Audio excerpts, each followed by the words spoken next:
എന്ന് പറയുന്നത് നമ്മുടെ ഹൃദയത്തിന് ജീവൻ കൊടുക്കുന്ന എന്തോ ഒന്നാണ്. അല്ലെങ്കിൽ നമ്മൾക്ക് വെളിച്ചം തരുന്ന നമ്മളുടെ എന്താണ് ഹൃദയത്തിനും നമ്മളുടെ മനസ്സിനും നമ്മളുടെ ജീവിതത്തിനും വെളിച്ചം തരുന്ന എന്തോ ഒന്നാണ്.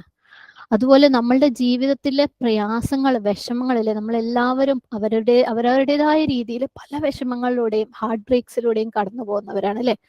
ആ ഹൃദയത്തിന്റെ ആ ഒരു ബ്രേക്കിന് അതിനെ ഒരു പ്ലാസ്റ്റർ ഒട്ടിക്കാൻ വേണ്ടി അതിനെ ഒത്തുചേർത്ത് ഒരു പൂർണ്ണമായിട്ടുള്ള ഹാപ്പി ആയിട്ടുള്ള ഒരു ഹൃദയം തരാൻ കഴിവുള്ള എന്തോ ഒന്നാണ് ഖുർആൻ.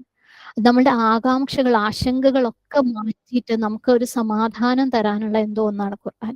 അപ്പം ആ ഒരു രീതിയിൽ ഖുർആനെ കാണാൻ വേണ്ടിയിട്ട് ഉള്ള ഒരു ചെറിയൊരു സ്റ്റെപ്പ് അല്ലേ? അത് റബീഅ ഖൽബി വനൂറ സ്വദരി വജലാഅ ഹുസ്നി വദഹാബ ഹമ്മി. ഇത് 4ഉം ആയിരിക്കണം ഖുർആൻ അല്ലേ? ഹൃദയത്തിന്റെ വസന്തം, നെഞ്ചിന്റെ പ്രകാശം, വിഷമങ്ങളെ ദൂരീകരിക്കുന്നത്, ആശങ്കകൾക്ക് ആശ്വാസം. നമ്മൾ ഈ ദുആ ഒരു